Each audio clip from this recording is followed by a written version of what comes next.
One of the first videos on my channel was an equal item distributor. And needless to say, it was pretty bad. But after Glotz told me he needed a way to distribute fuel to a furnace array he was building, I figured it was time to revisit the concept.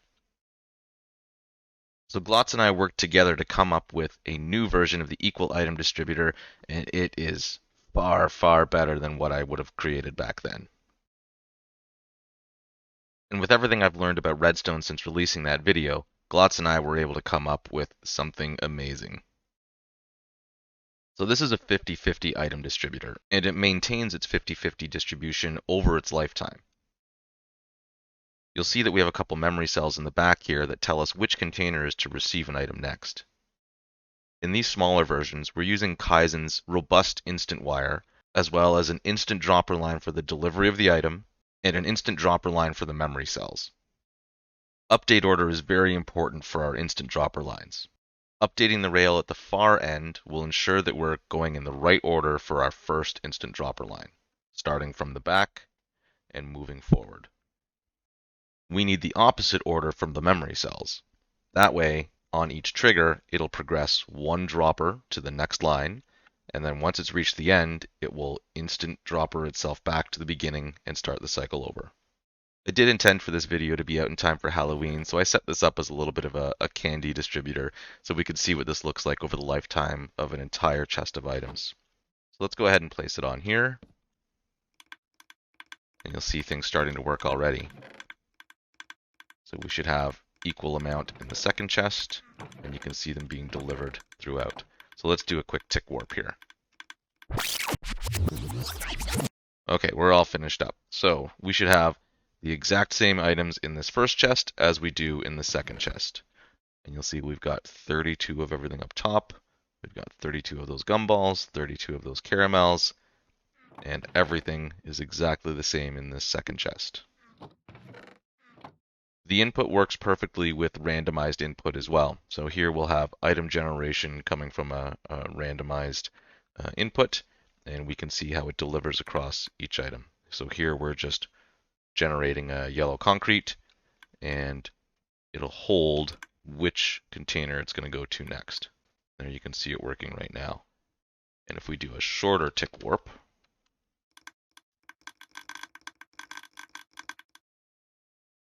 you'll see that that still evens out. So we've got 17 and 17. So let's go take a look at what this looks like in a scaled up fashion. Here we have the same system scaled up for 8 slices, again distributing over its lifetime. I've got the same chest set up as I had on the 50-50 splitter, so let's pop this on here and we'll do another tick warp just to see how everything turns out. Okay, again, all finished up, so we should have the same configuration in all 8 of these chests. So there we go. We've got 8 of each of the candies and 2 of those totems. Same setup all along the way. Nothing looks different. Couple things to note: that this thing starts its distribution from the first slice. So it's going to distribute into this one here, then here, and all the way down until it cycles back. This thing is hopper speed, of course, so any items that you're putting into this container will get distributed right away. We can see that happen if we just flick on our randomizer, and we'll see the item come into this container before it's sent to its proper destination. Things get trickier if we want to distribute to more than 8 containers. Powered rails and activator rails can only power 9 blocks out from where you set the power to the rail. That means we have to alternate between powered rails and activator rails, powering them at different points to maintain our update order. In this 16 container distributor, we're using instant piston bud rails so that we can power the rails all the way around, all at the same time, so that we maintain the right update order for both the instant dropper line for delivery and the instant dropper line for the memory cells. We'll again place the same chest of items onto this hopper here, and we'll do a quick tick warp. Okay, we'll take a look at our chests. We've got 4 of every item and 1 totem this time, all the way across. And again, if we were to use our randomized input, even with the, it probably would help if I took that chest out. even with the piston instant rail bud line, everything delivers to the right container. And there we've got our yellow concrete block into the containers that it's delivered to so far. It might have just went around, so now our first chest should have 2. There we go. And it should deliver here the next time that the line triggers, and there it is. We also have a version that does not use any pistons whatsoever. This again uses Kaizen's robust instant wire, along with less rail lines than we had on the piston version, and it has all the proper update orders to be able to do the delivery. So this is a bit quieter because we don't have the pistons pulsing. We do still have some ticking with the memory cells because we're going to be firing empty droppers, same as with the delivery line, but this should work just fine. And where's my chest? There it is. We'll pop that in here. And you can see it starting to do its delivery down the line of all those items, and we will tick warp. There, everything's finished up. The chests should look just the same as they did with the piston one, and they do. All the way down, everything looks the same. If we flick on our randomizer, you'll see that things will get distributed into the proper container. I also really like the trigger for the instant lines here. We're taking a read off of this dropper for when the item passes through.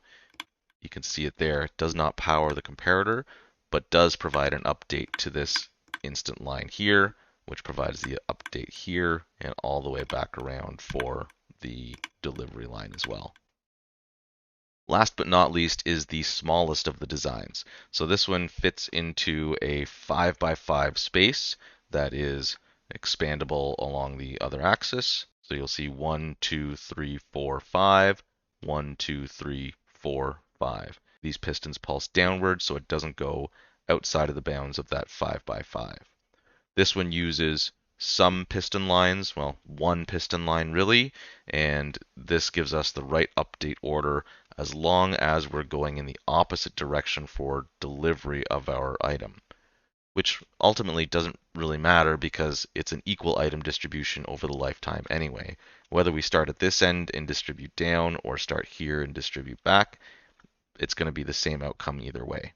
So let's pop the chest on here also, and you'll see it working itself backwards.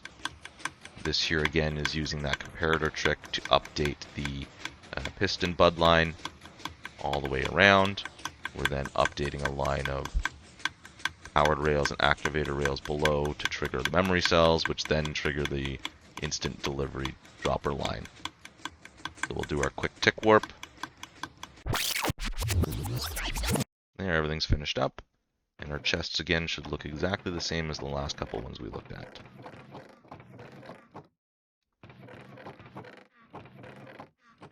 There, and that's all there is to it. I highly encourage you to take a look at the video that Mango did on perfect 50-50 item splitting. Borcon also has a great video on equal item distribution, which I encourage you to check out as well. Big thanks to Glotz again for helping develop this system. We actually spent quite a bit of time on this back and forth, coming up with different ideas on how to get the thing working, and we're both pretty happy with how it turned out. So thanks, Glotz. And thank you, YouTube, and have a great day.